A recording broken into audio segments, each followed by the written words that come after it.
Earlier this year, we told you about the Facebook group MTFU. Okay, if your mom asks, that stands for Man the Family Up. A Spokane man started it. It now has more than 50,000 members from across the country. I've even seen logos on cars driving around Spokane now with that. The members do the normal Facebook stuff. They talk about different topics and share funny memes, but they also give back to the community. And it's one of those stories that KREM 2's Rob Harris joins us to share. Today, we're sitting in on a conversation with a young man who's gone through a lot of trials and tribulations to get his family here to America. It probably seems a little random that we're having this conversation at an auto repair shop. Stick with me though, because I promise you, at the end of this interview, it'll all make sense. Lee Chiavola is a member of MTFU and lives here in Spokane. He's invited his new friend Aziz Multifet to sit down and chat with him about his journey.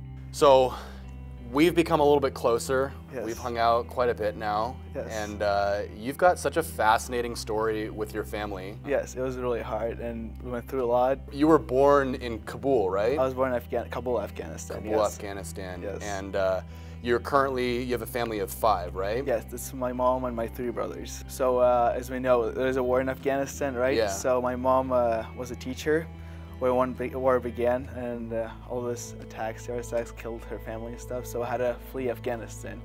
And so terrorist groups in the area, basically, they just set off bombs? And they would, yeah, dropping bombs and everything, yes. When Aziz was just a baby, his family fled Afghanistan on foot and went all the way to China, seeking refuge from their war-torn home. And so basically, like, your family is on the move throughout this whole time to evade small terrorist organizations? Yes, yes, it was a really dangerous journey to get in China, yes. Because they had entered China illegally, Aziz's parents had trouble finding steady work, so he says they had to flee on foot again, this time ending up all the way in Iran. There was a lot of racial discrimination over there. Sure.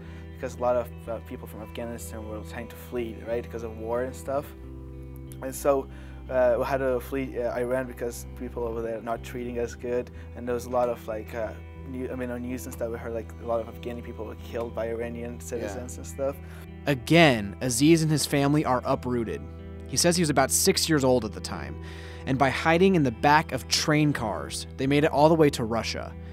There, his family found some stability, but that wasn't the end of the story. In Russia, you wound up getting permission from the U.S. Embassy to move to the United States? Yes, okay. I was 12 years old. I was, in a month I would have been 13, so 12 years old. Almost 13. Yes, July 12th, the day I would never forget. Did you ever think that was going to happen? I could never imagine me in America, and because there's no other country that provides this kind of freedom that we have in America. Aziz is now 18 years old, and while his life today is beyond anything he could have imagined as a child, he still has to deal with a lot. He works, he's a full-time student, he helps his sick mom, and he watches after his 3 brothers. Basically, you're the father figure for your family of 5. I am. Well, yes. Man, if I can just say, like, what MTFU, what our group is about, what we really love to see in people is people that take responsibility for their families. We know that you have a bright future ahead of you, and we hope that we can be a part of it the entire way. Thank you, of course. You're the man, Aziz. Thank you, Lee. It's great having you here today. Thank you, Lee. So the conversation comes to a close, or at least that's what Aziz thinks. I'll be maybe right about here. I took him outside, telling him I needed to get a picture for our website, in front of the repair shop and the cars that have been our backdrop. And then... Hey Aziz. Yes. I just wanted to say thank you for meeting us here today. Yes, thank you. MTFU has a little gift for you. Okay.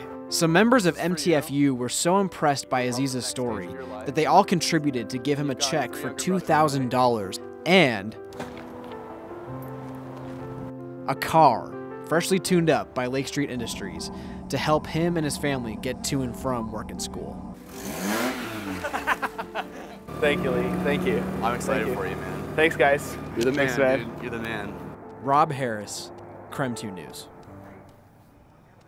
I love our community members stepping up and embracing some people that maybe we are not exposed to as far as immigrants, and I just think that's so lovely that they came together to help him. And the fact that he's taking care of his family, and he had such a rough start in life. I mean, The stories that he is already telling at the age of 18, most of us can't even imagine. Absolutely. I mean, we were talking about it as the package was running. We had no clue, and nor have we ever had to deal with such tragedy and things that he had to do in a short amount of life that he's experienced. So love it, love it, love it. Rob, thanks so much for bringing us that story.